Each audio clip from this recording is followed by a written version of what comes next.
Teka-teki siapa Perdana Menteri telah pun terjawab semalam dan hari ini tumpuan terarah kepada pembentukan kerajaan perpaduan dan apakah barisan kabinet yang akan digariskan oleh Datuk Seri Anwar Ibrahim. Dan untuk itu kita akan bersama dengan pensyarah sosiologi politik dari Universiti Sains Malaysia USM Profesor Dr. Siva Murugan Pandian bersama melalui perbincangan ini ialah kita melihat kepada jawatan timbalan Perdana Menteri. Prof Siva, kalau kita saksikan dua kerajaan terdahulu melihat kepada uh, jawatan TPM ini tidaklah begitu penting, tapi ketika mana manifesto itu dikeluarkan oleh parti-parti politik dan Datuk Seri Anwar telah pun memberikan janji dan juga ikrar agar jawatan TPM ini diwujudkan, dan semalam dalam sidang media yang pertama telah pun digariskan oleh beliau bahawa jawatan TPM kemungkinan akan pergi kepada Barisan Nasional dan juga parti daripada Borneo. Persoalan pada ketika ini adalah bagaimana sebenarnya jawatan TPM daripada Borneo ini akan mengimbangi perkara-perkara yang boleh dimanfaatkan oleh rakyat di Borneo di sana. Bagaimana sebenarnya kita juga dapat gariskan bahawa jawatan TPM ini bukan sekadar pada nama tetapi kena menentukan kuasa yang ada terhadap jawatan tersebut. Prof. Ya, kalau kita perhatikan jawatan timbalan Perdana Menteri tidak wujud dalam perlembagaan, sudah pastilah jawatan itu harus kita lihat sebagai salah satu yang harus diberikan satu wajah baru. Datuk Seri Anwar Ibrahim sendiri pernah menjadi timbalan Perdana Menteri dan sudah pasti beliau juga tahu apakah tanggungjawab tugasan yang boleh dilakukan ataupun tidak. Bermakna dalam konteks ini, kita tidak mahu melihat jawatan timbalan Presiden itu sekadar memenuhi syarat ataupun perjawatan yang ada, ia harus dilengkapi dengan tanggungjawab dan juga tugasan yang memungkinkan beberapa perkara dihalusi untuk Blok Borneo, khususnya yang berkaitan dengan Perjanjian Malaysia 1963. Bagi saya, jawatan timbalan Perdana Menteri tidak lagi boleh bersifat simbolik ataupun seremonial semata-mata untuk melengkapi jawatan Perdana Menteri. Ia harus dilihat bagaimana jawatan itu juga memikul cabaran untuk digalas oleh pemegang jawatan tersebut agar boleh menggarap perkara-perkara yang dipersetujui di dalam Perjanjian Malaysia 1963, memastikan ia direalisasikan, ia juga mampu untuk membantu merapatkan jurang di antara Semenanjung dan juga Blok Borneo. Saya percaya dengan penambahan jawatan timbalan Perdana Menteri, bukan saja di Semenanjung tapi juga satu di Blok Borneo, itu akan memberikan nilai tambah, tetapi perlu datang dengan tanggungjawab dan juga bagaimana tugasan itu diperincikan dari awal agar masyarakat di luar tidak melihat ini semata-mata untuk memenuhi satu penggabungan besar yang sudah pun diwujudkan berdasarkan kepada Kerajaan Perpaduan Nasional. Dan Prof berkatakan tentang penggabungan besar. Kita juga lihat bagaimana sebenarnya Datuk Seri Anwar Ibrahim menghimpunkan parti-parti politik untuk membentuk kerajaan perpaduan. Bagaimana dengan saiz kabinet? Kita juga dapat lihat sentimen daripada rakyat bahawa saiz kabinet yang besar adalah tidak digemari.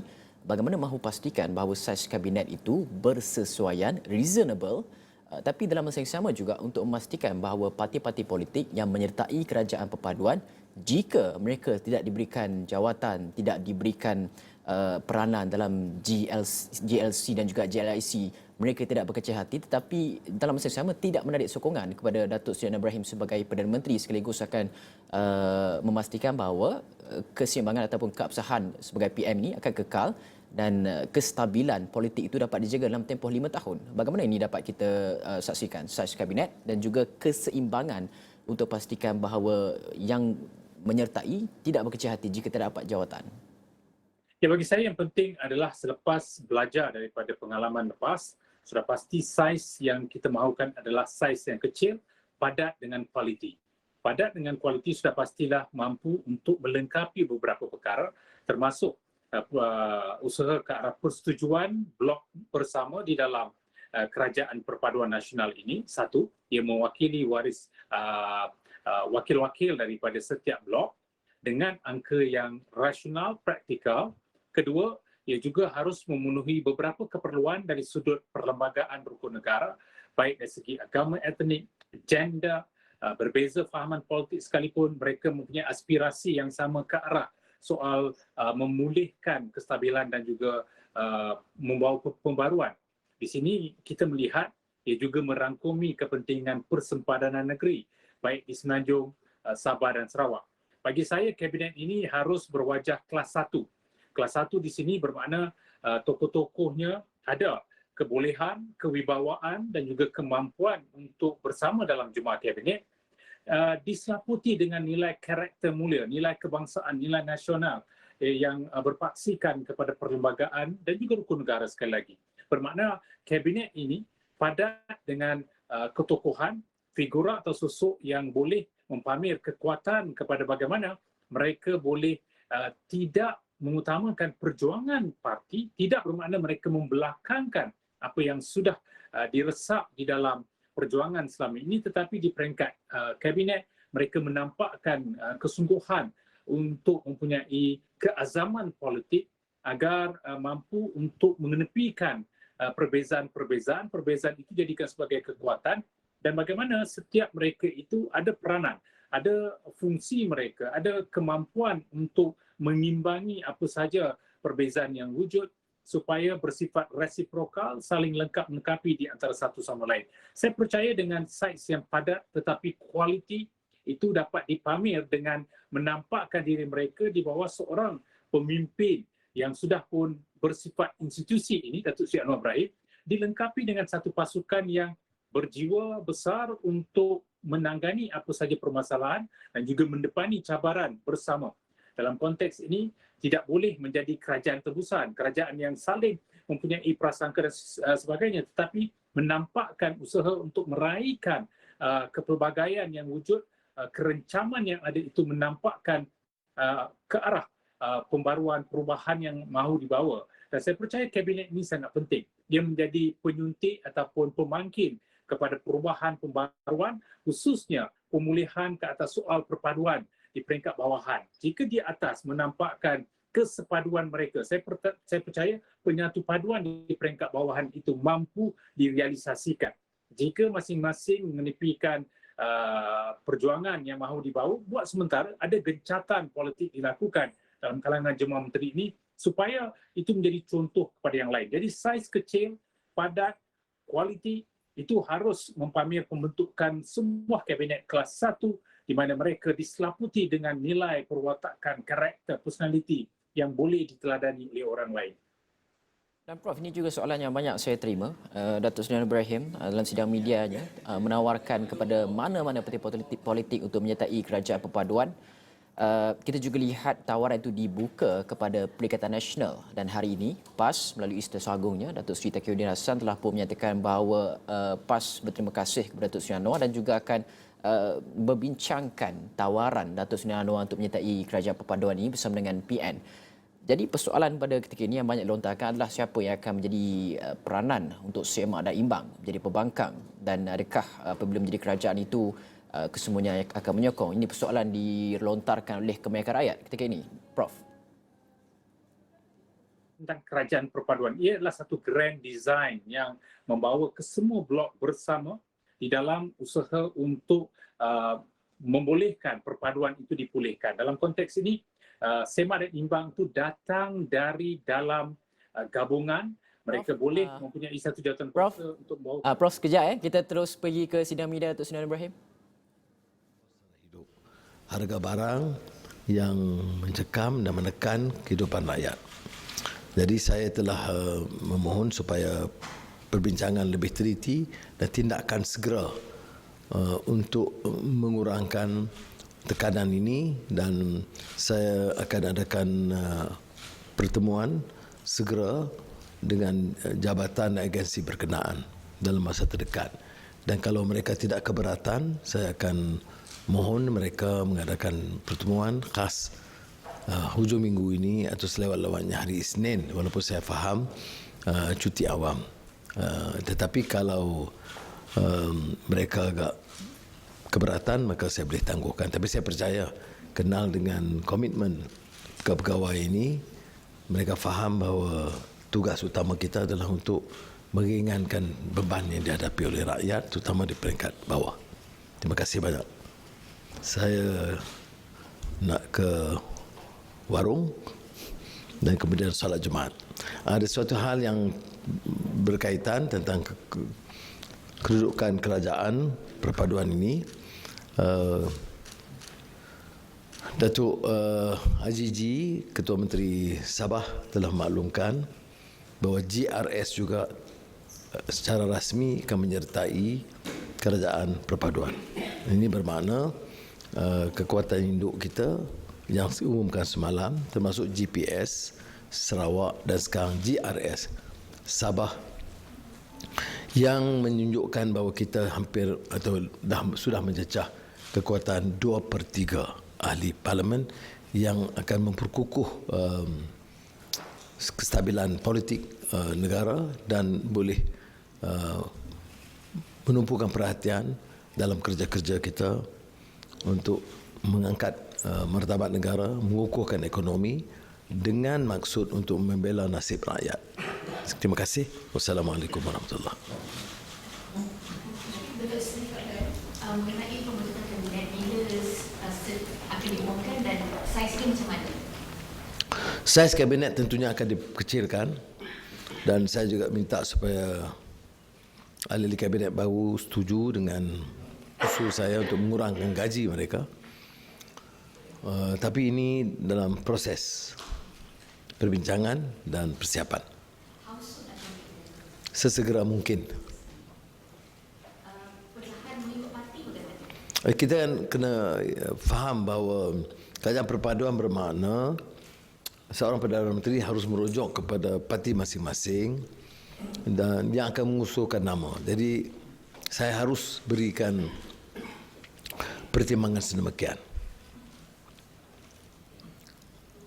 Baik, terima kasih banyak.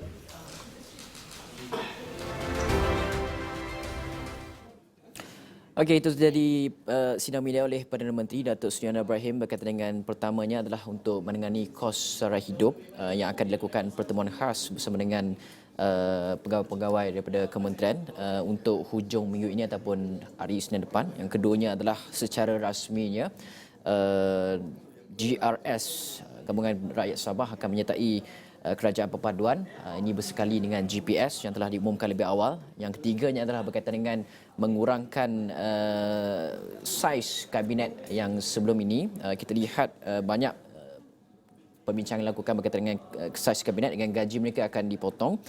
Dan dalam masa yang sama juga kerajaan perpaduan akan memberikan pertimbangan kepada parti untuk menyatakan siapa calon dalam jawatan yang akan mengemudi jawatan-jawatan dalam kabinet perpaduan tersebut. Prof Siva ada bersama saya pada ketika ini. Prof, kita telah lihat tadi kita bincangkan berkaitan dengan saiz kabinet, gaji itu dikecilkan dan sebagainya yang diumumkan oleh Datuk Seri Anwar. Dan bagaimana sebenarnya kita lihat walaupun secara kasarnya gaji Perdana Menteri tidak diambil, gaji menteri akan dipotong, apa signifikannya pemotongan gaji ini ketika sekarang ini, Prof?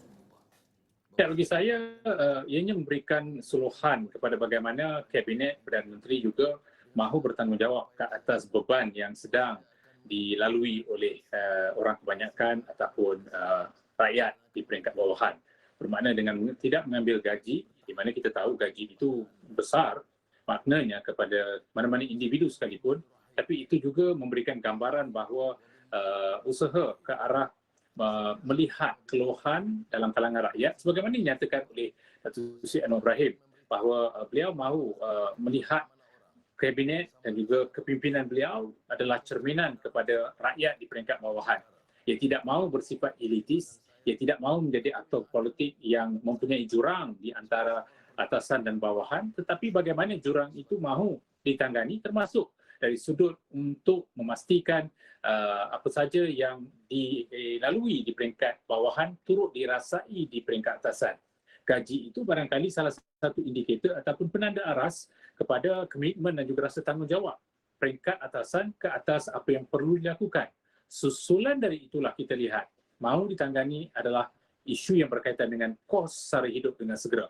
Kita tahu ia juga memenuhi keperluan, kemahuan dan juga pembacaan mindset ke atas orang kebanyakan di peringkat bawahan agar keresahan, kegelisahan mereka itu dapat diatasi dengan intervensi dan juga strategi yang boleh digunakan pakai dengan segera. Kita tahu rakyat kita mahukan pendekatan instan, ada yang bersifat sederhana dan panjang. Barangkali yang mahu dicari oleh Datuk Seri Anwar Ibrahim adalah pendekatan segera supaya itu dengan segera boleh memulihkan kepercayaan, keyakinan kepada kabinet dan juga kepada kepimpinan beliau. Malahan dengan pemotongan gaji itu juga boleh memberikan keyakinan ke atas kepimpinan beliau, iaitu memenuhi apa yang telah beliau janjikan sebelum ini sewaktu berkempen di dalam pilihan raya umum ke-15.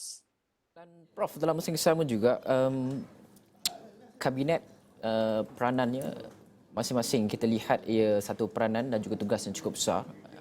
Kerajaan perpaduan akan berisi oleh banyak gabungan-gabungan parti-parti politik. Tapi ada juga yang berpandangan, ini satu persoalan. Bagaimana sebenarnya Datuk Seri Ibrahim control the cabinet, control parti-parti yang ada dalam membentuk kerajaan perpaduan, kerana orang kata banyak kepala, banyak kerenahnya, banyak tuntutan, banyak hak-hak yang mungkin mahu diketengahkan oleh banyak parti ini. Jadi bagaimana sebenarnya Datuk Seri Ibrahim cabaran beliau untuk menangani perkara-perkara berkenaan? Adakah melalui MOU, adakah melalui pelbagai perkara yang boleh difikirkan? Kalau kita perhatikan dari 1998 lagi, beliau telah menampakkan perwatakan mampu untuk menjadi gam yang boleh mengikat mereka yang mempunyai perbezaan dari sudut fahaman, ideologi dan juga pandangan. Itu jelas daripada kewujudan Barisan Alternatif, Pakatan Rakyat dan juga Pakatan Harapan. Dan saya percaya pendekatan yang sama akan diguna pakai oleh Datuk Seri supaya beliau dapat menampakkan bagaimana kewibawaan dalam membawa mereka yang berbeza ini ke arah meja rundingan, bermusyawarah dan juga berkompromi dan juga bersedia untuk berkorban di antara satu sama lain. Pendekatan bermusyawarah itulah yang saya rasakan akan membolehkan beliau terus mengungguli kepimpinan beliau, dan barangkali jika perlu akan ada perjanjian persefahaman yang pernah kita lihat sebelum ini, tetapi itu berlaku bila mana wujudnya kerajaan campuran. Di bawah kerajaan perpaduan, ianya mempunyai satu matlamat, satu tujuan dan juga hasil akhir yang dicari itu adalah berdasarkan kepada kepentingan bersama. Dalam kerajaan perpaduan nasional sudah pastilah beliau boleh menggunakan perwatakan beliau dan juga memastikan masing-masing boleh melihat hala tuju itu bersama. Tidak ada kepentingan yang bersifat perjuangan parti, tidak ada kepentingan bersifat individu ataupun personality, tetapi kepentingan itu adalah kepentingan yang bersifat holistik, menyeluruh, komprehensif. Dari sudut kandungannya, saya percaya buat masa ini tidak lagi memerlukan satu perjanjian persefahaman ataupun CSA. Sebagaimana yang pernah wujud sebelum ini, barangkali yang boleh diutamakan adalah bagaimana meluaskan kerjasama di peringkat persekutuan dengan negeri-negeri lain, dengan kepimpinannya, dengan agensi dan juga kementerian, menampakkan ada sistem penyampaian yang jelas, yang ampuh, yang utuh dan juga bersifat resiprokal dan juga mempunyai koordinasi di antara satu sama lain. Jika itu dapat dibina, mungkin kita akan melihat satu usaha ke arah melahirkan dasar polisi yang bersama. Okay. Perjanjian persefahaman lahir apabila perjuangan ataupun kepentingan parti diutamakan. Sebab itu kita lihat, bila majoriti itu tidak jelas, maka diperlukan satu perjanjian agar kerajaan itu tidak menjadi kerajaan terbesar. Jadi dalam konteks ini saya percaya yang diperlukan adalah jika mencecah angka 148, maka boleh bergerak bersama di bawah impian satu pasukan, satu matlamat. Dan Prof, yang terakhir, mungkin secara ringkas Prof, sekarang Datuk Seri Anwar mempunyai, boleh dikatakan super majority lah. Bagaimana sebenarnya dengan agenda pernah dibawakan sebelum ini dalam MOU Kerajaan Pembangkang ketika pimpinan Datuk Seri Ismail Sabri Yaakob had kuasa Perdana Menteri kepada 10 tahun, Akta Pendanaan Politik, reformasi parlimen dan sebagainya. Bagaimana, adakah ini juga boleh dibawa, diangkat dan ini adalah waktu terbaik untuk membawa perkara tersebut? Ya, saya rasakan reformasi boleh dilakukan, perubahan yang mahu dilakukan ke arah keterusan, ke arah pembentukan sebuah kerajaan yang baik. Sudah pasti perkara-perkara yang saya setujui sebelum ini dibawa bersama dengan ketua parti, ketua yang mereka yang berada dalam kerajaan, supaya ia dihalusi bersama dan juga melahirkan keadaan yang menang-menang untuk semua. Termasuk perkara yang berkaitan dengan Perdana Menteri dua penggal dan juga akta penyediaan dana politik.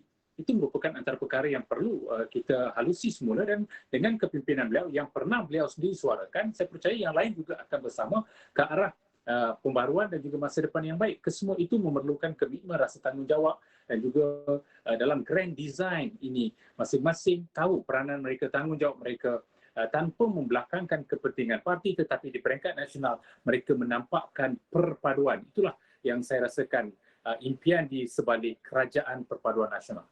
Okey, baik. Terima kasih pensyarah Sosiologi Politik dan Universiti Sains Malaysia USM, Profesor Dr. Siva Murugan yang membincangkan tentang saiz kabinet, jawatan TPM dan juga peranan semak dan imbang. Kita akan berhenti dulu rehat seketika. Kembali selepas ini.